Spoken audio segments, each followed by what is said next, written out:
This one, down to the very last second, 26-25. The Kansas City Chiefs come away victorious. Surprise, surprise. We have the top 5 players for the Kansas City Chiefs. Center Creed Humphrey, 90.7. He's at the top of the list. Trey Smith, his running mate guard on the other side, 88.3. Linebacker Leo Chanel, 86.5. Guard Joe Tooney, 78.1. Gosh, just the best interior offensive line in the NFL. Continues to be. Cornerback Trent McDuffie, round out of the top 5 at a 77.2. Patrick Mahomes, just a 58.7 overall grade in this one. And Cincinnati's side of things, edge rusher Trey Hendrickson, 89.8. Cam Taylor-Britt, 89.6. That unbelievable one-handed catch. Linebacker Jermaine Pratt, 83.9. Tight end Mike Gesicki with a 72.3. Safety Von Bell rounded things out in the top 5 with a 69.9. Joe Burrow with a 67.1 overall grade on the day. What was your stat that told the story here, Dalton? For me, and I know you have something kind of similar, but it's the same one it was for me last week. These Bengals wide receivers, without T. Higgins, this is an issue. And let's start with this. They lost this game, and Joe Burrow was the better quarterback on the field in this game. Mahomes threw 3 interceptions, and yet here's what tells me. Jermaine Burton made his first career catch down the left sideline for 47 yards. The rest of the Bengals wide receivers on the day had 4 catches for 47 yards. I believe Mike Gesicki was their leading receiver. They're not going to win like that. No. They're just not. And I know they don't have Higgins, but Burton, you put Burton on the field for one snap, and he has a 47-yard catch, and you're struggling. And I know Yoshivas had 2 touchdowns down on the goal line. That's great, but those are the only 2 catches I think that went for 7 yards. There's an issue at receiver right now, and they need T. Higgins healthy. And I don't know what's the deal with Jermaine Burton, but for him to go out there cold and make the biggest play of the game, at least should tell you something. Yeah. What, is there not? There's something going on because he doesn't do that and then doesn't play the whole game. It doesn't feel like there's an on-field reason that he's not playing. There's something going on because he only played 4 snaps last week. Right. So I don't know what's going on there, but if they don't find – there's 2 things, and I'll get into the second one in a little bit. This wide receiver situation without T. Higgins is a mess because it's very clear if we just cover Jamar Chase, we'll be fine. They don't have any other – if they're not going to use Burton, they don't have any other explosive threats right now. And you feel for Burrow and you feel for their defense who played really well yesterday. They only gave up, 17 or 18 points, whatever it was, on defense. Just the Bengals, right? They're short on weapons, and it feels so weird to say they're short on weapons. Yeah, and on the other side, my stat that told the story, McDuffie was locked down on Chase. According to Next Gen Stats, McDuffie was on Chase for 45% of his routes, only allowed 1 catch for 4 yards and 2 targets. You had one guy, and I think that was the big matchup that we talked about on the preview show last week, is if McDuffie can take away Jamar, I don't think the Bengals have enough. I don't think they do. And McDuffie's ability to move inside and out with Chase, there are so few corners able to do that. And the fact that it's why for me, if you have a top 5 list of corners and McDuffie's not in it, I don't know what you're looking at. He's been unbelievable, and that's my stat that tells the story there for how well he was able to take away their one weapon that they had that they could rely on. This team misses T. Higgins badly.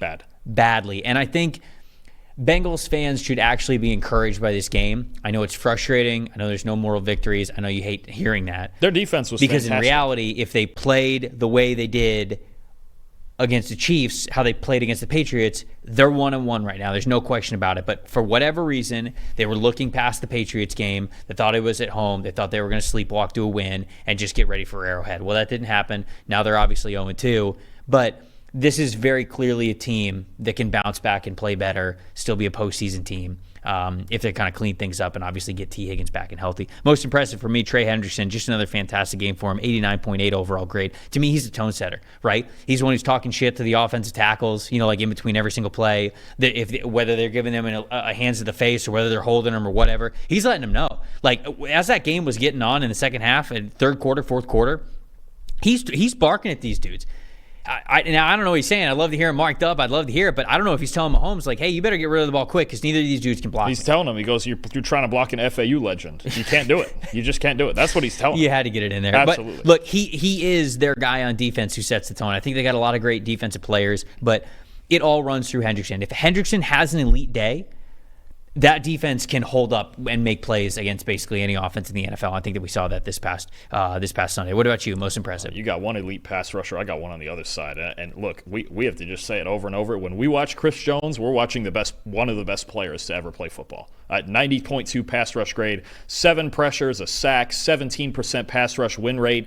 His pressure set up Burrow having to step up in the pocket. That forced eventually the fumble was forced, and Shamari Connor returned it for a touchdown. But you could probably do this a lot of weeks, and I could probably just cheat and pick Chris Jones every week, but it's just dominant, like he always is. It's just big number 95, another one like Bobby Wagner, just doesn't age. Nope. Ever. He's just who's the best D tackle in football? It's either Chris Jones or Dexter Lawrence. Right. That's just where we're at. Chris Jones, until he slows down at all.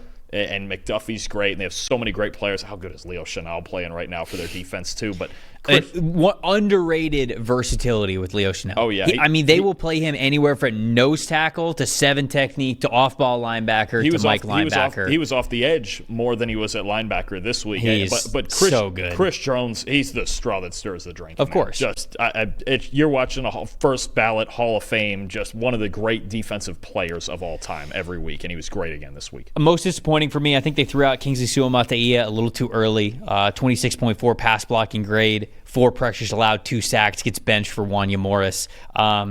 With Kingsley, I think that his scouting report for almost everybody, certainly for us, read, hey, really talented player, moves really well for his size, doesn't know what he's doing yet.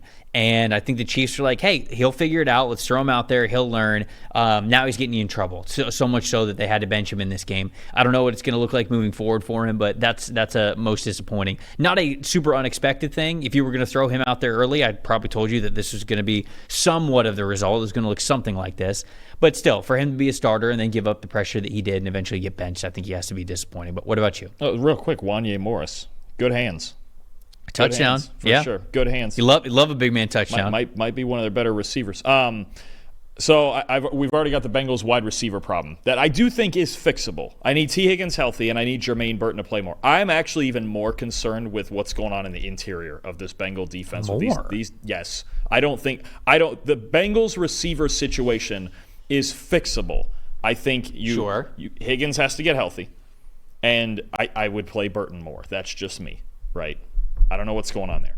I don't know that there's a solution to what's going on in the interior. These Bengal defensive tackles, losing DJ Reader has been a nightmare for the run defense. And even when he was around and on the team, in the snaps that he wasn't playing, this is what they looked like in run defense. And now that he's gone, they look like it all the time. The Bengals defensive tackles in this game had a 28.8 run defense grade. The Chiefs interior 3 against this set of defensive tackles, and B.J. Hill, the best one, you could argue, got injured early in this game and was out the rest of it. Mm-hmm. It was a bloodbath. There's no other way to put it. The Chiefs interior 3 against this group was the biggest mismatch of any game this week. Even more, even as much as the Panthers and whatever else you want to throw out. This matchup was the biggest mismatch of the entire week in any game. Yeah. And the receiver thing, I think there's a solution, maybe. Like, okay, there's a thought that put the speed guys and get Higgins healthy, and we have Burrow, and we can get it going. I have no idea how the Bengals solve this run defense thing right now. I have no. Play better. That's it. That's all you can do. I don't think prayer. I look. Literally, they can play better, but what's the ceiling of this team? Or I think more importantly, we're fearing the floor. I'm more scared of this issue than the receiver one. Actually, I think this could be the thing. That's fair, though. I think this could be the thing that really drops their season into kind of a problem here.